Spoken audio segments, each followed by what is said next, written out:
Y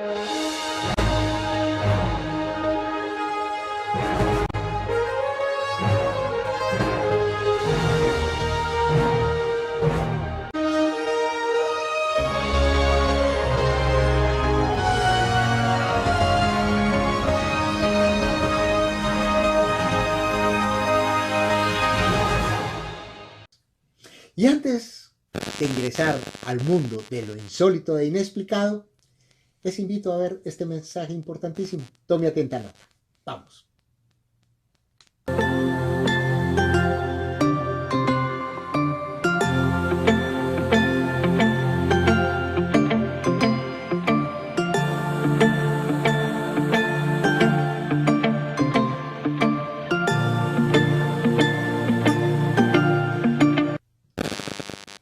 Bueno, ingresamos a este segmento de insólito e inexplicado.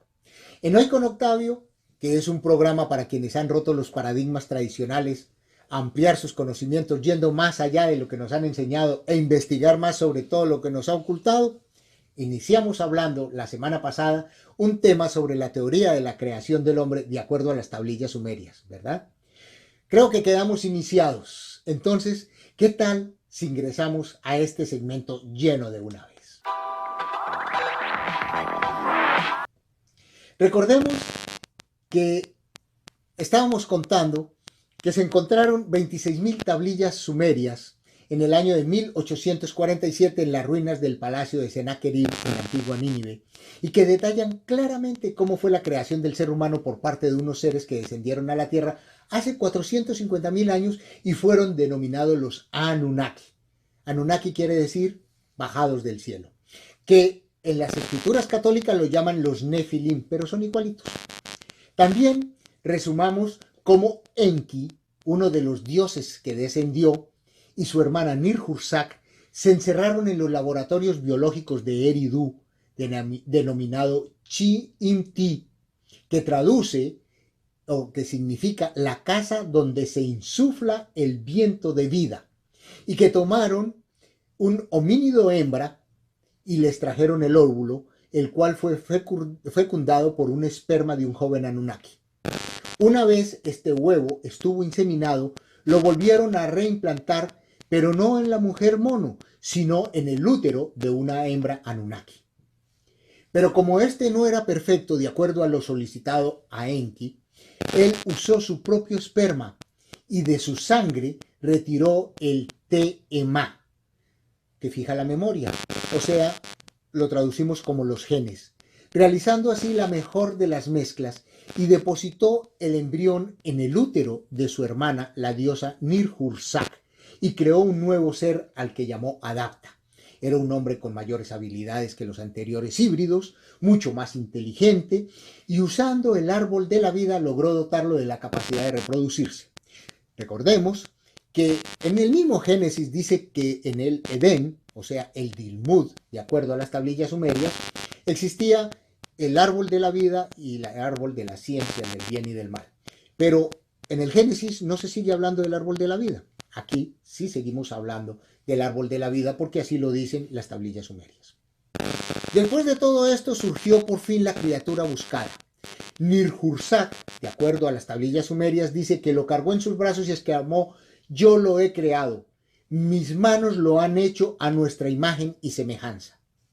El rey soberano Anu fue informado de la nueva creación de Enki y solicitó que llevaran a Adapta. El gran soberano estaba muy inquieto por todas las maravillas que había escuchado de esta versión mejorada del Homo sapiens.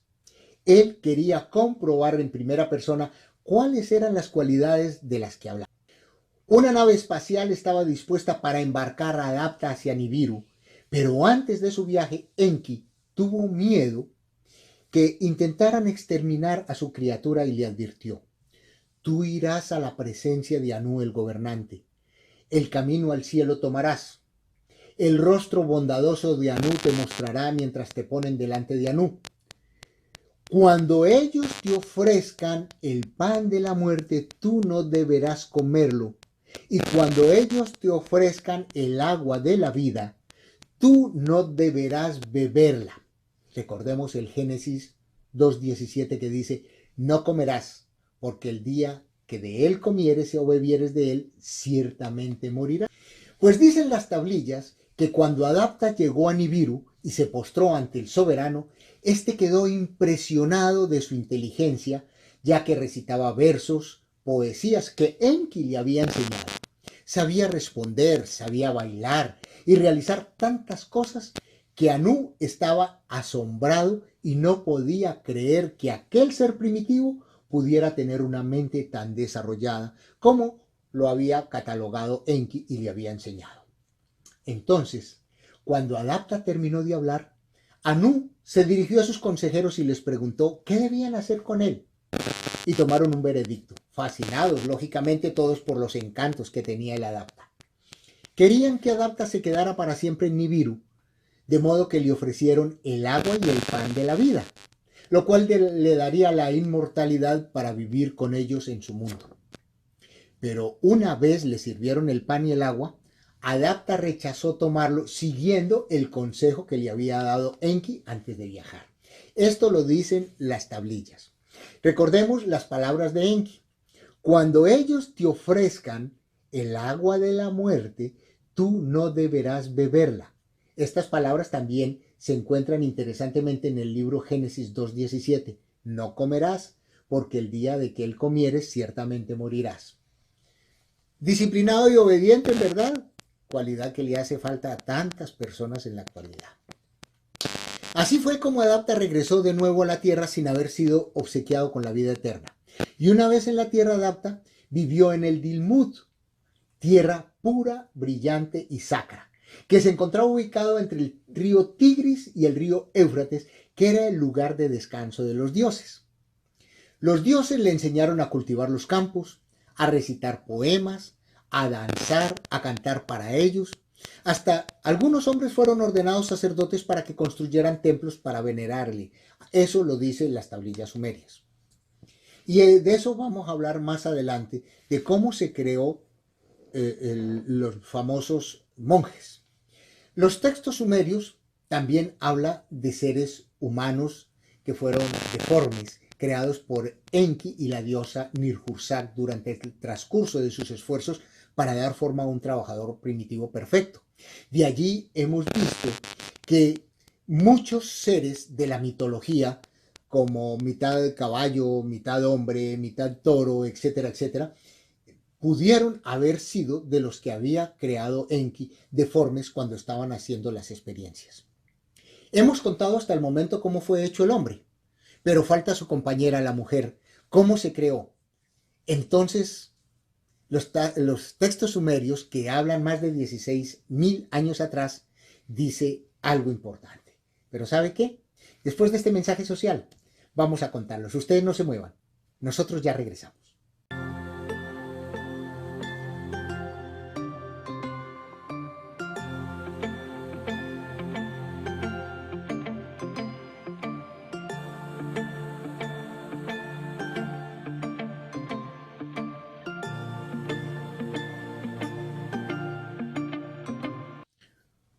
Bueno, ya vamos a hablar de cómo fue creada la mujer.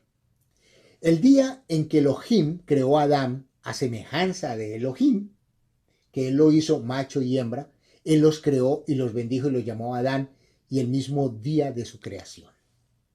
En la misma frase se nos dice que la deidad creó a su imagen y semejanza, solo un único ser, el Adán.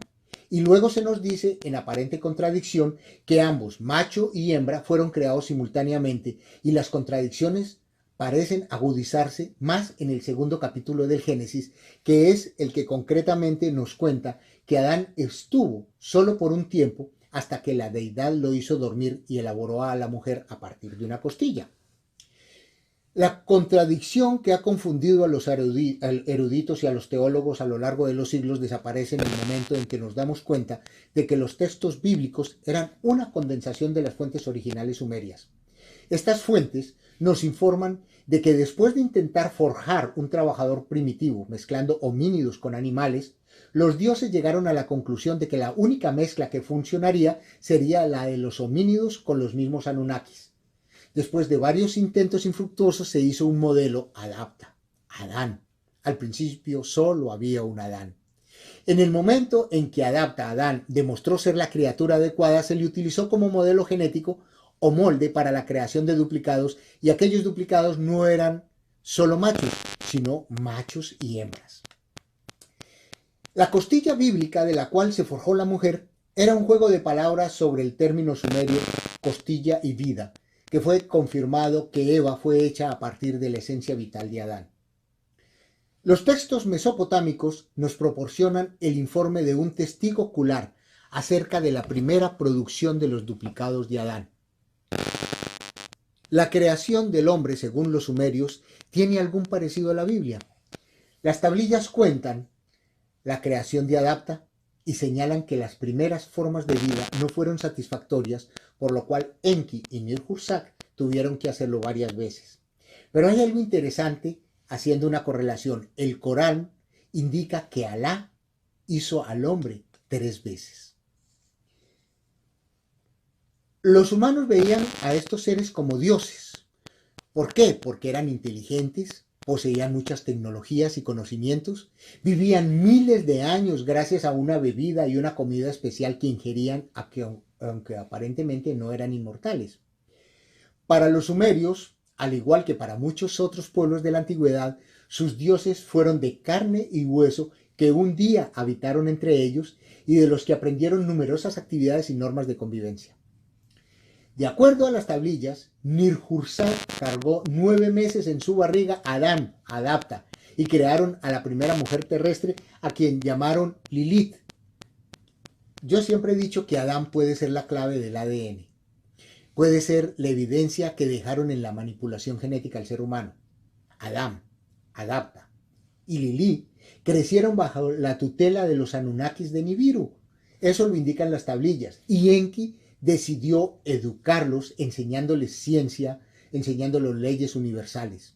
Estos fueron creados y puestos en el Dilmut, en el paraíso, que significa tierra pura y brillante y sacra, en donde había lagos, palmeras, árboles de mucha variedad, y allí se encontraba un lugar en que las diosas parían sin dolor.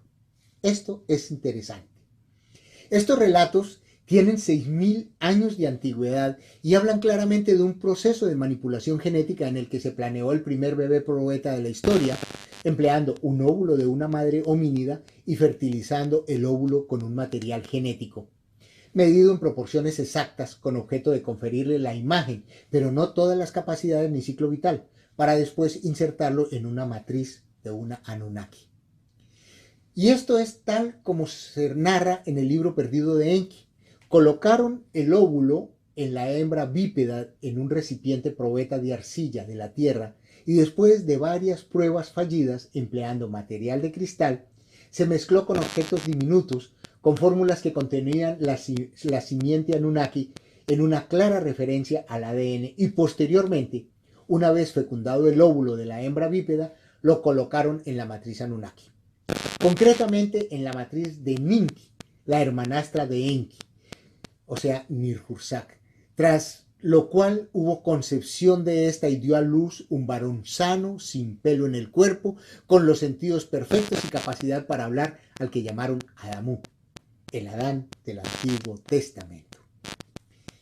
Siguen diciendo las tablillas que posteriormente Ninki se reunió con 7 sanadoras Anunnaki en la ciudad y les pidió que aceptaran la tarea de ser matrices para otros óvulos fecundados de la misma forma como lo habían hecho, pero esta vez colocaron óvulos de hembra bípedas y los fecundaron con la esencia material genético de Adamú y pronunciaron una frase de encantamiento enlazado de esta forma esencial del cielo y la tierra por parentesco sanguíneo. Insertaron los óvulos en matrices Anunnaki y los Anunnakis dieron a luz a 7 trabajadores primitivos más. Dicen las tablillas que viendo que la tarea de crear un ejército de esta manera era demasiado ardua, decidieron crear a la contraparte femenina a la que llamarían Tiamat, con el mismo nombre de la tierra primitiva antes del cataclismo, y esta vez cambiaron las esencias Anunnakis para ajustarlas a este fin de creación de una fémina. La matriz Tiamat una vez fue la esposa de Enki, Ninti, quien estuvo encantada de esta tarea. De esta forma, crearon más hembras y posteriormente para que éstas se reprodujeran de forma natural con los varones ya creados. Sin embargo, observaron que no había procreación entre hombres y mujeres primitivos. Ninguna de ellas tenía descendencia. Entonces volvieron a repasar las esencias y miraron cómo habían hecho las esencias anunnakis empleadas, las cebras, los componentes genéticos empleados para el proceso, y vieron que las esencias estaban dispuestas como 22 ramas en un árbol de la vida, pero no incluida la capacidad de procrearse. Se puede inferir, por lo que viene a continuación, que se estaba produciendo un rechazo que impedía la procreación. Sin embargo, la presión por crear a trabajadores primitivos para extraer el oro de África era cada vez mayor. ¿Qué harían en este momento después de tanto trabajo empleado y que de Enlil aprobara a regañadientes la operación? Pues dicen las tablillas que Nirjirsida, no Nirjursag, Nirjirsida, el hijo de Enki, que era experto también en estos temas, tenía la solución tal como se describe en el libro perdido de Enki. Durmió a Enki y a Ninki, su hermanastra, y durmió también a Adamu, o Adapta, o Aladán, y a Tiamat, que era el útero, y extrajo de la costilla de Enki y Ninki su esencia vital, o sea, el ADN, y en la costilla de Adamu insertó la esencia de Enki y la de Tiamat, o sea, del útero de la esposa de Enki, hermanastra de Ninki, ayudando al árbol de la vida, dos ramas con más fuerzas procreadoras. Sin duda todo esto tiene relación con el relato de la costilla de Adán y de Eva, conocido con el Génesis, y que muchos entendíamos como un mito o una leyenda. Parece estar describiendo algún tipo de implante que permitió que este rechazo inmunitario, que impidió la originalidad descendencia, fuera superado por medio de la inserción de material genético de dos seres productivos a dos seres sin incapacidad de producción. Al igual que en el Antiguo Testamento, el texto sumerio recoge la idea de que a partir de ese momento en que Adamu y Tiamat se encontraron y tomaron conciencia de su desnudez, de su feminidad, de su virilidad, algo cambió por completo. Todo ello horrorizó a Enlil, que creyó que se les había dado a estos seres creados las últimas porciones de la esencia vital Anunnaki y que quizá se les había conferido incluso sus ciclos vitales de miles de años de vida y la capacidad de autocuración y autogeneración. Fue entonces cuando el hermano de Enki, Enlil, inseguro con el proyecto, Enlil, acuérdense que era el guerrero, ¿no? Inseguro con este proyecto humano desde el principio, decretó que Adamu y Tiamat se marcharan del Dilmud, o sea, del Edén, del paraíso, donde hasta entonces estaban alejados del duro trabajo, pues el objeto original era que permanecieran como moldes perfectos de la creación humana, solo dedicados a la procreación. Pero Enlil, entonces, decidió que fueran exiliados allí donde se les necesitaba, allí en Apsu, África sudoriental, dedicados al pleno trabajo de extraer oro, como todos los demás humanos creados. De esta forma fue como fueron expulsados del Edén. Eso dicen las tablillas sumerias. También dice que las alusiones a una serpiente maligna hacen una clara referencia al símbolo con que se representaba el propio Enki, conocedor de los secretos de la manipulación genética y director de todo este proyecto de la creación del trabajo primitivo. Hemos visto cómo se creó el adapta macho y cuánto tiempo pasó para crear a la compañera. Entonces veamos claramente cómo se hizo para hacer realmente la compañera, o sea, a Lilith, o lo que llamaríamos nosotros posteriormente a la Eva. Pero, perdón. Oh, está bien. Nuestro director me informa que el tiempo, señoras y señores, se nos acaba, que debemos retirarnos. Entonces, para la semana entrante, en Insólito e Inexplicado, les contaremos detalladamente cómo en las tablillas sumerias se detalla con minucia cómo se creó a la mujer y por qué razón sus especiales características. Hablaremos también acerca de los dioses sumerios y otros temas interesantes. Yo les invito a ustedes que compren mi libro Enigmas, la creación. Ahí está en pantalla. Encontrará toda la saga completa de la investigación y pueden adquirirlo a través de Amazon, de Barnes & Noble, de lulu.com, también en mi página web octaviolano.com. a través de Facebook y otra serie de librerías en el mundo. Pero antes de despedirnos, no sin antes recordarle la importancia de cumplir las normas de tráfico al conducir un automóvil, la luz roja está ahí por una razón, para detener tu velocidad y salvar tu vida. El exceso de velocidad, el no detenernos ante la luz amarilla previa a la roja, no respetar el carril de la flecha correspondiente para girar, tampoco respetar la línea continua y doble línea, que son como si un muro estuviese allí para que no la sobrepase, es el causante de muchos accidentes. Recuerde que a mayor velocidad, mayor es el daño. El exceso de velocidad es uno de los mayores problemas y un factor determinante del 40% de los accidentes mortales. Vamos a mirar ahora un mensaje interesante sobre el exceso de velocidad. Veamos. I can't take my eyes off you.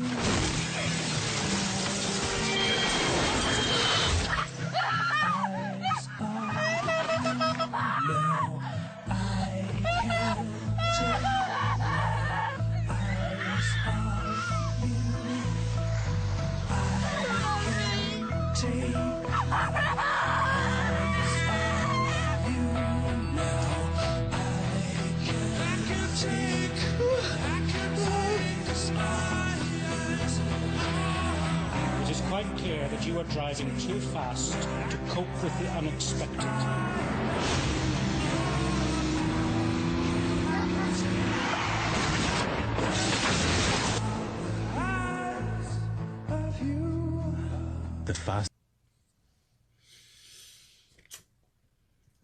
Pensemos, razonemos, queridos amigos, cuando estemos detrás del volante. El equipo de Hoy con Octavio quiere agradecer a los estudiantes de Comunicación Social de la Universidad de Houston, quienes estuvieron hoy al frente de los controles, de la cámara, el sonido, de las luces. Gracias, muchachos, gracias por estar aquí, por apoyarnos. Yo soy Octavio Lano, miembro de la Asociación de Locutores Profesionales de Houston. Felicidades a todos ustedes. No permitas que nada ni nadie en el mundo altere tu felicidad ni deteriore tus sueños y aspiraciones. Prepárense para vivir una temporada de otoño sumamente especial. Les deseo mucha paz, armonía, felicidad. Hasta el próximo jueves. Nos vemos. Hasta pronto. Gracias. Otra vez en Hoy con Octavio.